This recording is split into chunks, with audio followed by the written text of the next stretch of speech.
그 예전에요 좀 화제를 불러온 그런 책이 한 권 좀 됐지만은 나왔었는데요. 그게 바로 그 존 크레릭이라는 그 미국의 한 변호사가 쓴 책입니다. 근데 이 존 크레릭은요, 그 삶의 자리에서 상당히 막다른 그런 환경, 그런 상황 가운데 처했던 거예요. 변호사 사무실 잘 안 돼가지고요, 문을 닫을 지경이 이렇게 됐고요. 그 다음에 그 부부 사이에도 참 안 좋아가지고 결혼이 파경에 이제 이를 그런 상황에 처하게 됐고, 자식들하고도 상당히 그 관계가 소원해지고, 주변의 지인들이 뭐 다 떠나고, 그 통장 잔고가 빈털터리가 되고, 뭐 그런 뭐 우리가 생각할 수 있는 그 삶의 자리에서 어려운 환경들 아니겠어요?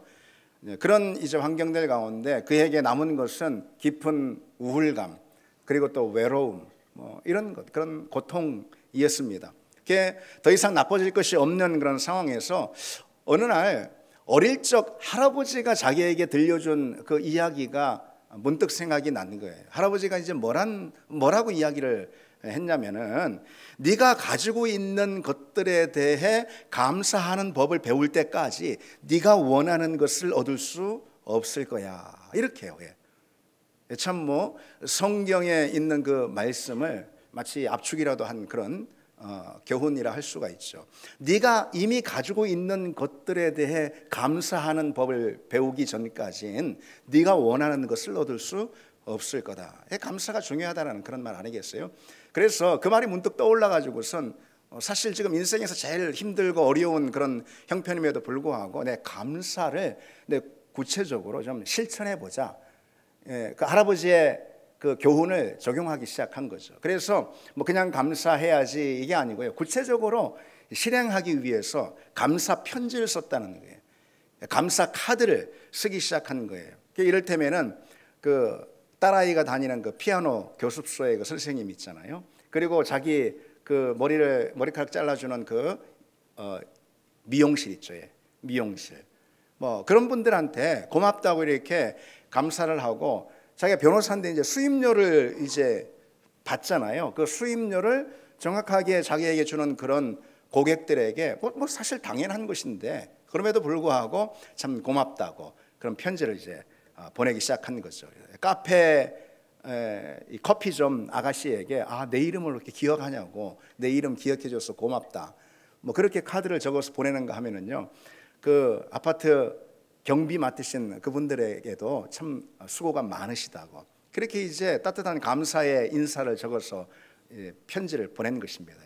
그런가 하면은 오래전 일까지도 기억해내 가지고선요, 그것을 감사로 이렇게 표현했습니다. 이를테면은 자기 아들한테 한 2년 전에 받은 그 선물이 있는데, 그때 그 선물 받아서 너무 좋았다고 2년 전 일을 꺼내 가지고선 아들한테 이제 감사하다라는 그런 카드를 쓰는가 하면은요, 아니면은 10년 전에 자기 수술해 준 의사가 있거든요.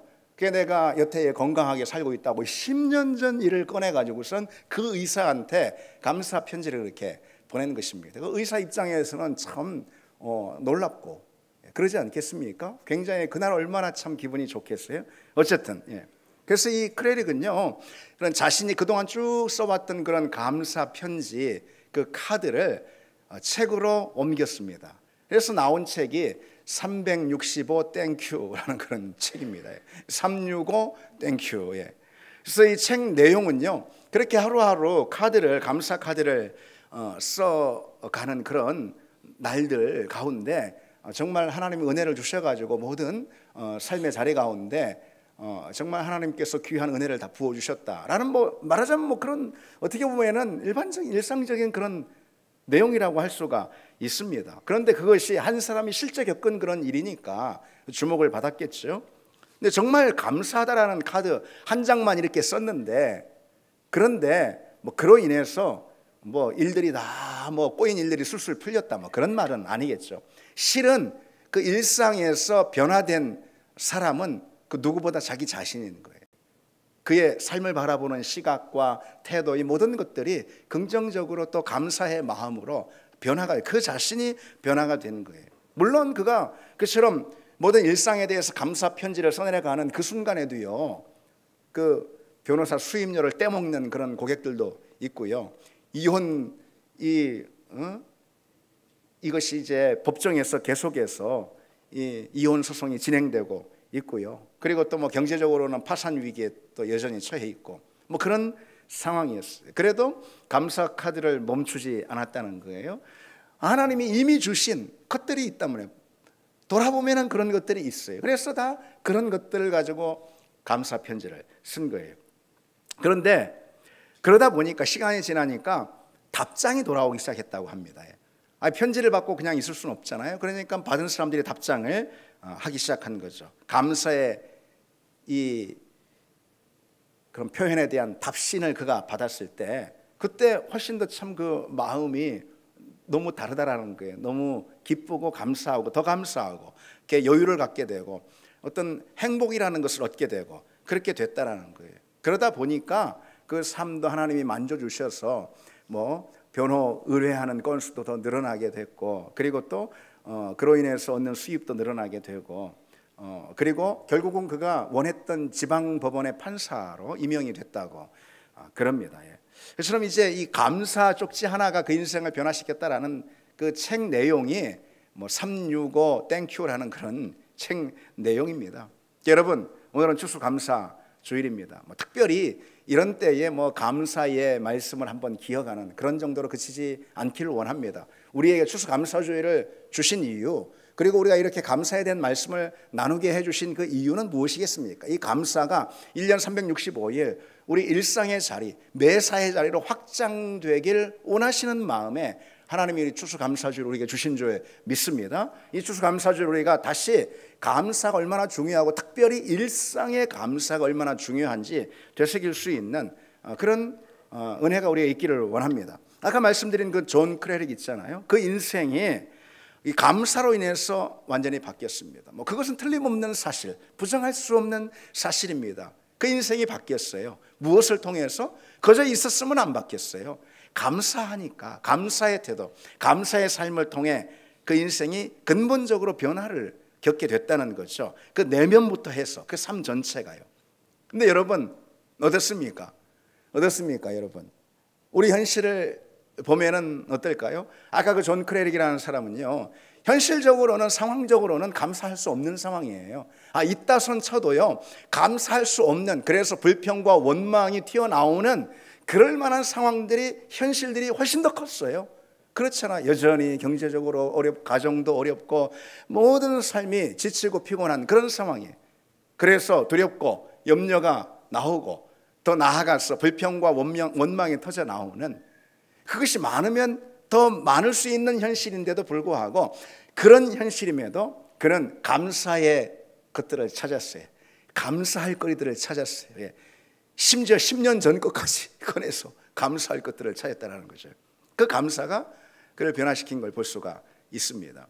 그런데 우리의 모습들을 보면 사실 그러지 못할 때가 많이 있습니다. 우리는 감사할 것들 훨씬 더 많음에도 불구하고, 그런 상황임에도 불구하고 부정적인 어떤 상황들, 그로 인해서 우리 마음이 순식간 점령될 때가 더 많이 있다는 거죠. 심리학자들에 따르면요, 우리 인간의 뇌는요 부정적인 경험을 훨씬 더 강하게 받아들이고 그걸 오랫도록 기억한다고 그럽니다. 5배 이상. 그렇게 부정적인 경험을 강하게 받아들이고 그리고 오랫동안 기억한다라는 것이죠. 그것을 가리켜서 심리학적인 용어로 부정편향이라 이렇게 표현합니다. 근데 이 부정편향이라는 것은요, 원래는요 우리 인간의 생존을 위한 본능이라고 그럽니다. 심리학자들에 따르면 우리 인간의 생존을 위해서, 이를테면은 독이 있는 열매를 누군가 먹고 큰 탈이 나버리는 거예요. 부정적인 경험이잖아요. 다른 많은 좋은 열매들이 있지만 독이 있는 열매, 그것은 특별히 더 강하게 기억하고 오랫동안 기억하는 거죠. 왜요? 살기 위해서, 살려는 본능 때문에 그렇게 하는 것이죠. 그러나 그처럼 이 부정적인 경험을 더 강하고 오래 기억하는 이 부정편향이라는 것이요, 우리 믿음의 자리에 있어서만큼은요 아주 좋지 않은, 그야말로 부정적인 그런 장애물이 될 수도 있다는 거죠. 사실 여러분 한번 돌이켜 보시기 바랍니다. 비단 이 추수감사절이라서 그런 것이 아니고 돌이켜 보시기 바랍니다. 우리에게 어려운 일 있습니까? 없습니까? 있습니다. 우리의 기쁘고 행복한 일이 있습니까? 없습니까? 있습니다. 있습니다. 근데 어려웠던 일, 힘든 일, 마음 상하는 일, 이런 것들은 우리가 참 오랫동안 기억하고요. 그에 반해서 우리가 정작 사랑받은 일, 그리고 도움의 손길을 얻은 일, 위로받은 일, 은혜 받은 일, 이런 것들도 적지 않은데 그것은 너무 쉽게 잊어버리는 그런 우리의 태도가 있습니다. 자녀들은 부모한테 책망받은 일만 기억해요. 그를 향한 부모의 사랑과 수고, 이 헌신의 눈물은 쉽게 잊어버리는 것이죠. 교우들 간에도 그렇습니다. 교우들 간에도 서로의 섬김은 당연한 것으로 받아들이고 상대의 실수는 전혀 그렇지 않습니다. 그것은 잘 용납하지 못하는 것이죠. 근데 더 문제는 하나님께 우리가 그러고 있다는 거죠.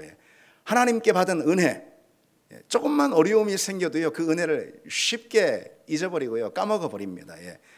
그 은혜에 대한 감사는 한 번의 어려움 때문에 다 날아가 버리는 그런 경우가 참 많이 있다는 거죠. 부정 편향의 불균형이라는 것입니다. 이게 바로 우리 인간의 연약함입니다. 심각한 우리 마음의 불균형인 것이죠. 그것이 바로 우리가 감사를 하지 못하는 주된 이유라고 할 수가 있습니다. 우리는 상처는 오래 기억하면서 우리가 좋았던 거 있죠, 은혜 받은 거 있죠, 위로받은 이런 것은 쉽게 잊어버립니다. 한 번의 실망은요 10번 섬김 받은 것을 기억에서 지워버립니다. 저 사람 나한테 실망스럽게 했다, 이거 하나만 딱 기억하는 거예요.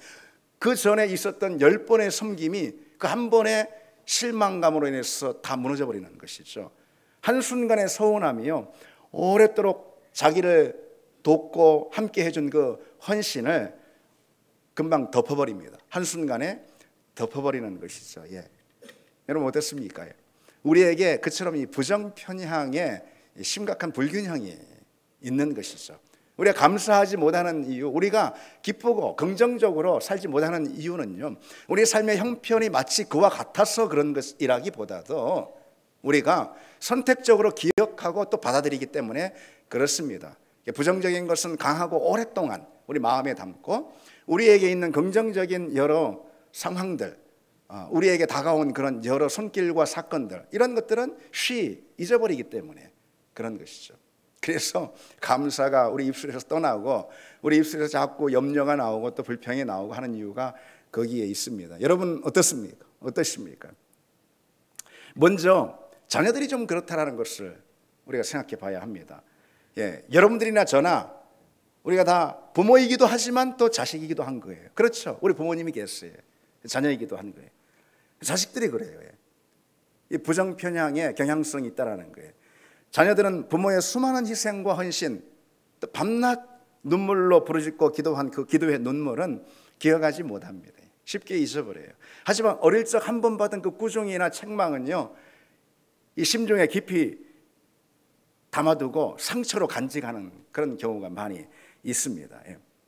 여러분, 아무렴 자식들이 부모에게 받은 은혜가 훨씬 더 크면 컸지, 그래서 자식들이 부모에게 받은 상처를 덮고도 남을 만큼 크면 컸지, 그렇지 않아요? 어떻습니까? 그런데 아빠는 맨날 그래, 이렇게 그때 아빠가 그랬잖아. 오늘 청소년부 예배가 있어서 우리 2부 예배에 왔는데 신경 쓰이네요.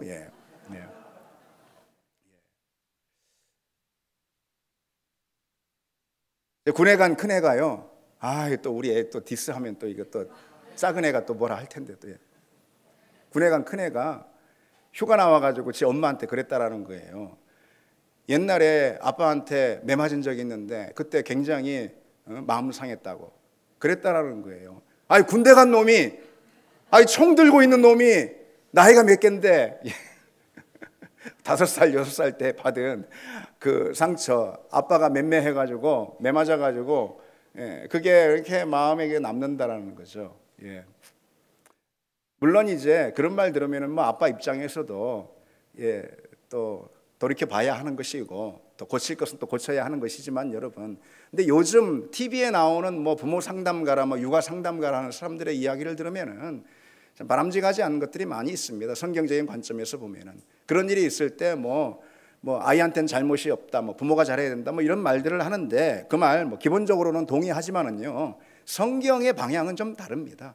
그 아이가, 자녀들이 부정편향에 휩싸여서 부정적인 경험만 극대화하고 부각하고 하지 말고 받은 은혜를 세워보고 부모에게 받은 사랑을 기억하라 라는 말씀이 이 성경의 요점인 거예요, 여러분. 우리는 그 점도 자녀들에게 가르쳐야 하는 것입니다. 부모의 잔소리는 평생 기억에 남지만은 자식을 위해 흘린 기도의 눈물은 금방 잊혀집니다. 부모와의 관계에서 힘든 일 왜 없어요? 부모도 인간인데 다 못난 인간이라 이 말이죠. 또 부족한 인간이라 이 말이죠. 변명하는 것이 아니고. 그런데 그 부모와의 관계에서 힘든 일만 기억되고 사랑은 그 마음에 얼마 가지 못하는 것, 실은 그것이 문제일 수가 있습니다. 부모는 여러분 뭐 이런 이야기를 뭐 강단에서 굳이 할 필요가 있겠습니까? 여러분의 또 저의 부모님들, 부모라는 것은 모든 것을 다 주는 존재 아니겠습니까? 여러분도 부모가 돼서 또 자식한테 또 그러고 있지 않습니까? 때마다 밥을 차려주고 또 아프면은 또 내가 아픈 것보다 더 힘들어하고 또 공부하는데 공부는 애가 하는 건데 애보다 또 더 애를 쓰고 또 수고를 하고 또 기쁘면 함께 기뻐해주고 또 힘들고 슬프면은 또 그보다 더 힘들고 더 어려운 마음을 갖는 게 부모 아니겠습니까? 그렇죠? 그런데 365일을 그렇게 하는데 생일 한 번 잊어버렸다고 말이지. 어떻게 생일을 잊어버릴 수가 있냐고. 이거 우리 집 얘기하는 건 아니고 어떻게 생일을 잊어버릴 수가 있냐고. 이게 엄마 아빠 맞냐고. 그럴 수가 있는 세상이죠. 한 번 실수한 것만 생각을 하는 겁니다. 생일 이야기가 나와서 드리는 말씀이지만은 사실 생일은요 저 같은 경우만 해도요 제가 옛날 사람은 아니지만은 그렇게 생일 챙기고 이런 문화가 아니었어요. 생일 챙겨주고 생일 축하합니다 이런 거 하면 오그라들어가지고 견디질 못해요. 쑥스러워가지고선 생일 축하받는 거 이런 거 있잖아요. 그런 거 어색하다 이 말이죠. 원래 옛날에는 그런 거 없지 않았습니까? 생일 챙겨주는 것이 더 쑥스럽고 그런 생일입니다. 저 같은 경우는 결혼하고 나서 아내가 챙겨주거나 또 요즘은 우리 권사님들이나 집사님들이 또 감사하게 또 챙겨주시고 그래서 기억을 하는 거지 생일도 기억 못할 때가 많아요. 저는 제 생일을 예전에는 자꾸 잊어버렸습니다. 왜냐하면 우리 부모님이 큰아들인데 제가 제 생일을 일부러 기억하지 않기 위해서 음력으로 다 해놓으셔가지고 나도 내 생일 좀 됐는데 하면 아직 아니야. 내 생일 아닌가 하면 지나버렸어. 음력이라서. 어쨌든 여러분 우리는 어떻습니까? 365일 받은 은혜와 사랑은 쉬 잊어버리고요. 그것은 기억하지 못하고 하루 한 번의 실수로 인해서 모든 것을 정의하고 또 기억하는 그런 잘못된 기억을 우리가 가지고 있습니다. 수많은 그런 사랑의 수고는 당연시 여기고 한 번의 차가운 말 때문에 평생 그 말을 붙들고 사는 것, 참 이것은 안타까운 일이라 할 수 있습니다. 여러분 다윗의 아들 압살롬을 한번 떠올려 보십시오. 세상에 압살롬이 셋째 아들인데 큰아들 다윗의 큰아들 암논을 죽이지 않습니까? 이보다 더 비극적인 일이 가정에 일어날 수가 있어요, 여러분. 아들이 다른 아들을 죽였다 이 말이죠. 그리고선 이 압살롬이 그술 땅으로 도망해 버렸습니다. 그럼에도 불구하고 다윗은요 어쨌든 죽은 아들 때문에 너무너무 힘들고 속상하고 가슴 아프고 고통스럽지만은 그래도 죽은 아들은 죽은 아들이고 살아있는 아들 있잖아요. 압살롬에 대한 연민의 정, 압살롬에 대한 그리움으로 3년간을 다윗이 지냅니다. 그러다 결국 3년 후에 이 압살롬이 이 궁으로 오게 되죠. 다윗이 불러서 이제 오게 되는 거예요. 그래서 이 다윗은요 그동안의 모든 앙금을 다 풀고 결국 압살롬에게 사랑의 입맞춤을 합니다. 아버지가 사랑의 입맞춤을 구약시대에 이렇게 했다라는 것은요 완전한 용서와 회복의 표지라고 할 수가 있어요. 그럼에도 불구하고요 압살롬 자신이 한 짓은, 자신이 부모의 가슴에 칼을 꽂은 것은 전혀 생각하지 않고 부모 때문에 내가 힘들어, 아버지 때문에 내가 상처 많이 받았어 라는 그것만 기억을 하고 있는 거죠. 그는 오직 자신의 상처만 바라봅니다. 아버지의 눈물과 아버지의 고통은 전혀 생각하지 않아요. 그래서 결국 아버지를 대적하는 반역을 압살롬이 일으키지 않습니까? 아버지의 눈물과 용서는 가벼이 여기고 자신의 상함과 아픔만을 가슴에 품고 평생 사는 것, 그러니 큰 비극이 일어나는 것이죠. 누가복음 15장에 여러분 탕자의 비유에도 보시면은요 그런 점 발견할 수가 있습니다. 탕자의 비유에 두 아들이 등장하잖아요. 여러분 잘 아시듯이 자기 아들이 자기 유산을 미리 달라 해가지고선 자기 유산을 가지고 저 먼 곳에 가가지고선 다 탕진해 버리지 않습니까? 그리고 거짓골로 돌아옵니다. 그러나 아버지는 그게 중요한 게 아니고 아들이 돌아오니까 기뻐서 그 아들을 반기잖아요. 그리고 잔치를 벌입니다. 뭐 소를 잡아라 하면서 잔치를 벌입니다. 그런데 중요한 것은 그것을 바라보고 있는 큰아들 말이죠. 이 큰아들의 태도 어떻습니까? 아버지에게 이렇게 자신의 속상함과 서운함을 노골적으로 드러냅니다. 내가 여러 해 아버지를 섬겨 명을 어김이었거늘 내게는 염소 새끼 하나라도 내어주어 내 벗들과 즐기게 하지 않았나이다. 큰아들이 이렇게 불평을 합니다. 사실 여러분 이 큰아들은요 평생 아버지의 집에서 보호와 사랑을 누린 그런 존재입니다. 그리고 지금과는 다르게 이때의 신약시대에는요 분명한 것은 큰아들이 작은아들보다 유산을 2배 이상의 몫을 받게 돼 있습니다.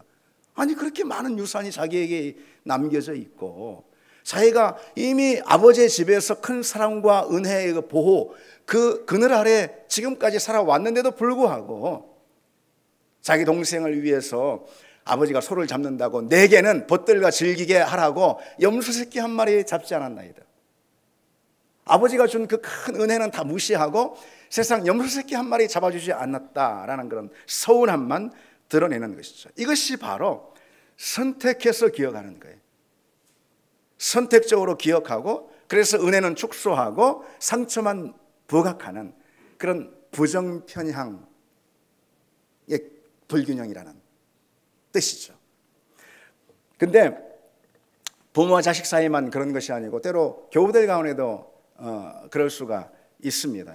그동안 숱하게 사랑하고 잘 섬기고 또 은혜로 대하고 용납하고 그렇게 했는데 그런 것은 전혀 기억에 남지 않는 경우가 있다는 것이죠. 오로지 나한테 섭섭하게 한 말 한마디가 그냥 딱 꽂혀가지고 그것만 생각을 하는 경우가 있습니다. 저 집사님이 저 성도가 그동안 해준 그 수많은 따뜻한 그런 관계들 그건 다 무시해버리고 냉랭하고 차갑게 들렸던 그 한 말, 그 말 한마디만 딱 꽂히는 그런 경우가 있는 것이죠.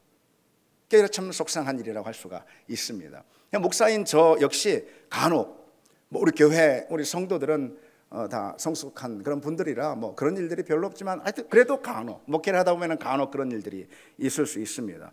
교육과 훈련을 위해서 조금 불편한 조언을 하고 싶지 않죠. 그러나 목사의 일을 하는 거예요. 그것이 그래서 불편한 그런 말을 그런 조언을 한 그 한마디가 그냥 마음에 딱 꽂혀가지고선 그동안의 모든 사랑과 목양에 대해서는 온데간데 없고 말이죠. 오로지 섭섭하고 상한 마음만 마음에 딱 새겨지는 그런 경우가 있을 수 있다는 것이죠. 이전에 우리 교회를 떠난 그 몇몇 청년들이 있었습니다. 저 오래됐지만은 있었습니다. 그런데 그들이 교회를 떠나면서 굳이 구태여 나를 또 불러가지고선 하는 말이 섭섭했다, 사랑이 없다, 상처받았다, 그런 말들을 굳이 구태여 또 하고 던지고 가는 그런 일이 있었습니다. 근데 여러분 생각해 보십시오. 그간 준 사랑이 적지 않은데 그렇죠. 그렇게 기도로 섬기고 때로 마음 애달파하면서 애썼던 그 수고가 결코 적지 않을 터인데 떠날 때는 떠나더라도 그동안 사랑 많이 받았다, 그동안 좋은 은혜를 누렸다 하고 떠나는 것이 맞는 것이죠. 그러나 섭섭한 것들만 기억하는 것이 바로 우리가 가지고 있는 부정적인 그런 감정입니다. 이런 이야기가 있습니다. 한 집사님이요 10년 동안 교회 주차 봉사를 꾸준히 하신 거예요. 비가 오나 눈이 오나 날이 추우나 더우나 그냥 10년 동안 주차 봉사 주일 아침 제일 일찍 나와가지고선 주차 봉사를 하십니다. 그런데 이분이 급하고 중요한 일이 생겨가지고선 그날 주차 봉사를 하지 못하게 된 거예요. 예배만 나오시게 된 거죠. 예배 끝나고 나가던 한 성도가 그 집사님에게 하는 말이 집사님 오늘 우리 주차장 엉망인 거 아세요? 우리 교회는 주차하는 거 신경을 안 쓰는 것 같아요. 10년 동안에 쌓아온 그 헌신과 수고가 그저 단 한 번의 부재로 인해서 그냥 날아가 버리는 것이죠. 창세기 50장에 보면은요, 이런 장면이 나옵니다. 요셉의 형들이요, 아버지 야곱이 죽자 요셉을 두려워하면서 이렇게 말하는 거예요. 요셉이 혹시 우리에게 나쁜 감정을 가지고 우리가 행한 모든 악에 대해서 우리에게 갚을 거 아닐까? 그렇게들 염려를 합니다. 그러나 이 요셉의 형들이 요셉에게 받아들여진 그 이후 십수년 수십 년 동안요, 요셉은 이 형들을 계속해서 섬기고 제일 형들이 살기 좋은 그 고센이라는 애굽의 땅, 그 도시를 이 형들에게 마련해주고 형들뿐 아니라 형들의 자식들까지 다 그 오랜 세월 동안 이 요셉이 책임져 주고 돌봐줬습니다. 그리고는 또 뭐라고까지 신신당부를 하냐면은, 형님들은 나를 헤아려 했지만 그러나 하나님께서 그 모든 것을 다 선으로 바꾸셨습니다. 그러니 염려 마십시오. 그러면서 신신당부를 한단 말이죠. 그럼에도 불구하고 이 요셉의 형들은 과거에 묶여가지고 말이죠. 그래서 요셉이 우리를 악한 감정을 가지고 행하지 않을까라는, 그동안 요셉이 숱하게 도와줬던 그 요셉의 도움과 그 신실한 요셉의 그 사랑은 기억하지 못하는 걸 볼 수가 있는 거죠. 그런가 하면 여러분, 바울을 한번 보십시오. 바울은 어떻습니까? 많은 사람들에게 복음을 전하고 복음으로 그들을 살리고, 그들을 그리스도의 생명의 자리로 이끌고, 그리고 또 바울 자기 자신과 함께 동행하면서 이 복음 전도와 선교의 일을 감당하도록 그들을 동료로 다 삼았습니다. 바울이 점점 바울의 동료들이 많아지는 걸 볼 수가 있어요. 근데 바울은 그 동료들을 정말 끔찍히 사랑합니다. 그래서 뭐라고 고린도후서에 자기 동료들에게 말하냐면요, 오늘로 보자면 우리 교인들인 거예요. 같은 교인들. 뭐라고 말하냐면요, 여러분을 위해서라면 내 몸까지도, 내 목숨까지도 아까워하지 않겠습니다 라고 그렇게 말합니다. 근데 초대교회 보면은요, 참 그 사랑이 얼마나 진하고 뜨거운지 우리가 발견할 수 있는데, 특히 갈라디아 교회 성도들을 보면 갈라디아 교회 성도들은 바울을 향해서요, 내 눈이라도 빼어주겠습니다 이렇게 또 말합니다. 그래서 눈이라는 것은 우리 사지백체 가운데 가장 귀하고 중요한 거 말하는 거잖아요. 그거라도 빼주겠다. 또 바울은 그들을 위해서 내 목숨도 아끼지 않겠다. 이렇게 서로 끈끈한 그런 사랑, 그런 섬김의 관계였습니다. 그런데요, 바울의 동료들이 애석하게 나중에 보면 훗날에 다 떠나는 것을 볼 수가 있어요.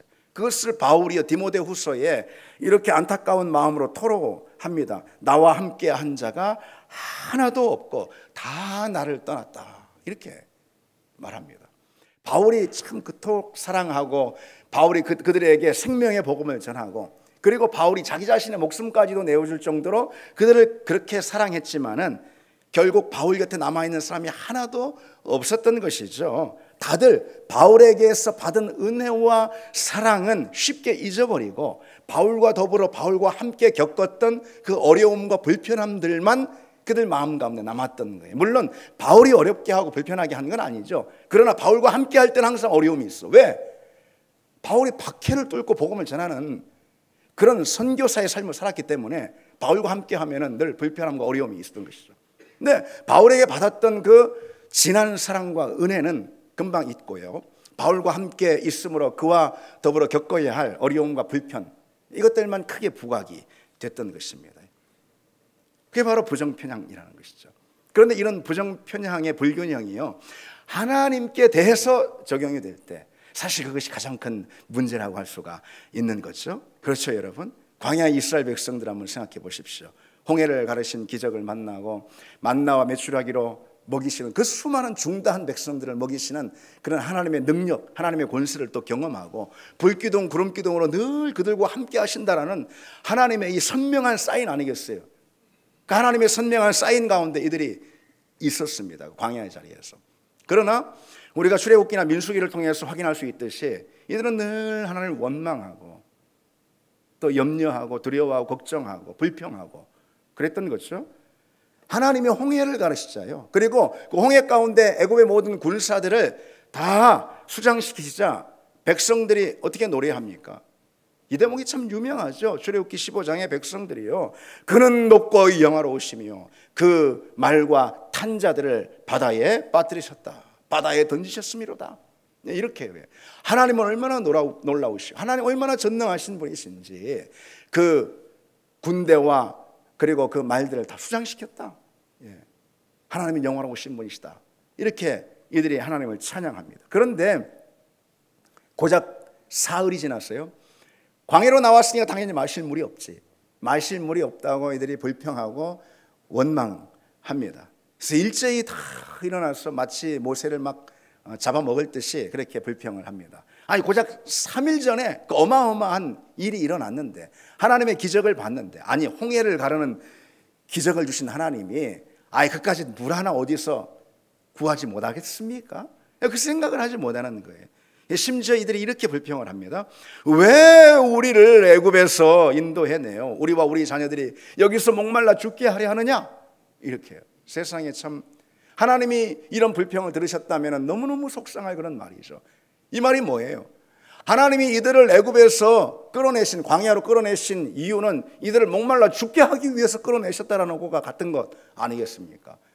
이처럼 배은망덕한 말이 어디 있겠습니까? 민수기에 보면은요, 광야에 있는 이스라엘 백성들이 또 이렇게 원망하는 대목이 나옵니다. 씨를 뿌릴 수도 없잖아요, 광야니까. 곡식을 추수해서 열매를 맺을 수도 없잖아요, 광야니까. 그런데 하나님이 정말 신기하게 놀랍게요, 상상할 수 없는 그런 공급을 이들에게 주시잖아요. 우리가 잘 알듯이 만나를 이들에게 내려주시잖아요. 처음에 이스라엘 백성들이 만나를 딱 대면했을 때 막 너무 기가 차가지고 감탄하고, 그래서 이것이 무엇이냐, 만나를 보았을 때 이것이 무엇이냐, 그게 만나라는 단어로 유래가 된 거예요. 그토록 이들이 참 감탄하고 감격했습니다. 그런데 시간이 지나자 이들이 점점 불평하는 것이죠. 심지어 어떤 식으로 불평하냐면요, 그 불평도 여러분 선을 넘으면 안 되는 거예요. 원망도 우리가 다 약해가지고 연약해서 원망하고 불평할 수도 있을지 모르겠지만은 하지 않아야 되지만, 그러나 그럴 수 있다 하더라도 선을 넘으면 안 되는 거예요. 이스라엘 백성들은 아까 보세요, 물이 없으니까 불평한데 선을 넘어버리잖아요. 하나님이 다 우리를 여기서 목말라 죽게 하려고 끌고 나왔다 이렇게 하면서. 근데 또 먹을 양식이 없으니까요, 이렇게 또 불평을 합니다. 우리가 애굽에 있을 때에는 값없이, 보세요 여러분, 기가 막혀요. 이들이 애굽에 있을 때 값없이 먹은 것들이 있다라는 거야. 뭐를요? 생선, 오이, 참외, 부추, 파, 마늘 먹은 것들을 생각하거늘 이제는 우리의 기력이 다하여 이 만나 외에는 보이는 것이 우리에게 없다라고 불평합니다. 세상에 여러분 구약 성경을 다 뒤져봐도요, 여기처럼 이렇게 온갖 채소의 종류가 다 나오는 그런 대목도 없습니다. 무슨 구약시대에 이런 것들 다 먹었구나 싶을 정도로 오이, 배추, 참외, 파, 마늘 이런 것들이 다 등장합니다. 그리고 중요한 것은 이들이요, 값 없이 먹었대 그것을. 아니 세상에 이런 기억의 왜곡이 어디 있어요? 이들이 애굽에 있을 때 종노릇, 노예 노릇 하지 않았습니까? 그래서 하나님께 부르짖었잖아요. 우리를 이 노예 자리에서, 이 처참한 환경에서 우리를 건져주시옵소서 하나님께 부르짖었잖아요. 그 부르짖음에 하나님이 응답하셔서 모세를 보내시고 이들을 건지셔서 홍해를 가르시고 광야로 이끄신 거 아니겠습니까? 그리고 가나안을 향해서 이들이 가도록 하나님이 인도하고 계시는 거 아니겠습니까? 그건 다 잊어버리고요, 세상에 그 노예로 있으면서 처참한 환경에서 피와 땀을 흘리면서 고작 얻어먹은 것이 그런 채소 뿌리들 그런 것뿐인데, 그때의 기억을 더 좋게 기억의 왜곡을 하는 것이죠. 값없이 그것을 얻었대 세상에.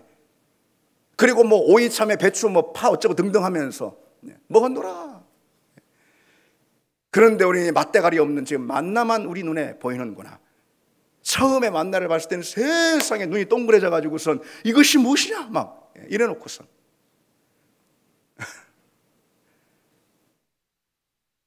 그런 기억의 왜곡, 하나님 앞에서 버리는 그런 부정편향의 불균형.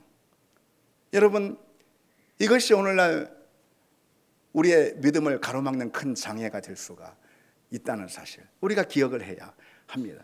여러분, 눈은요 두 가지 눈이 있어요. 분명한 사실, 육신의 눈이 있고요, 그리고 믿음의 눈, 영의 눈이 있다는 거예요. 우리가 예수를 믿었다면요, 눈이 바뀌는 거예요. 눈이 새로운 것을 보는 것입니다. 새로운 눈을 얻게 됐거든요.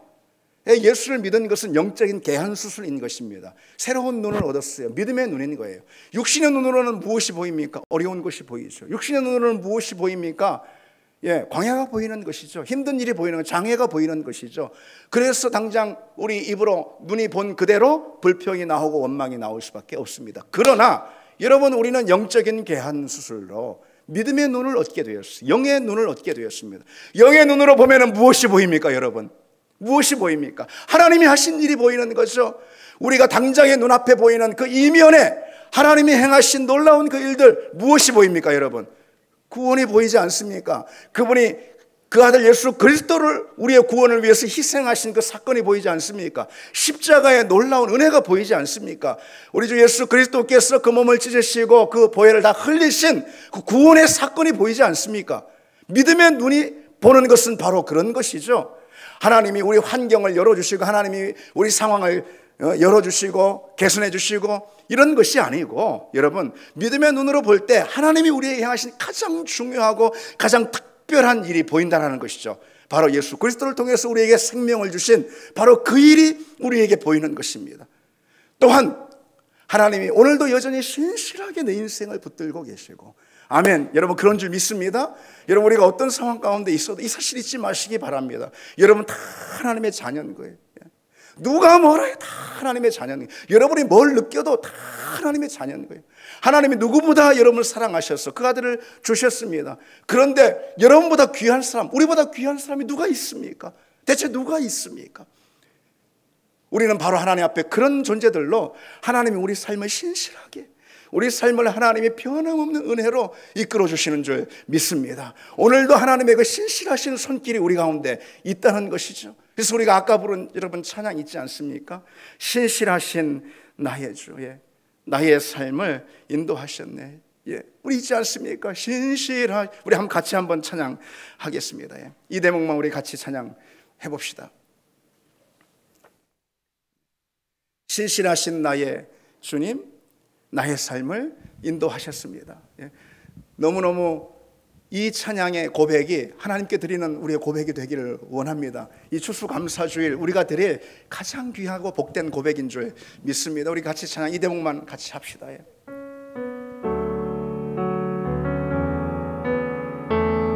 신실하신 나의 주님, 나의 삶을 인도하셨네.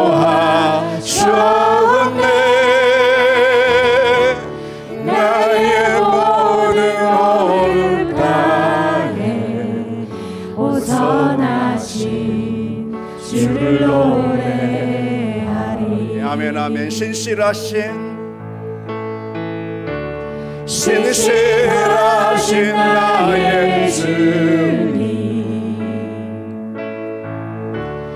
나의 삶을 인도하셨네. 나의 모든 온 땅에 오선하신 주를 노래하리. 우리 다 같이 기도합시다. 주님, 신실하신 그 주님,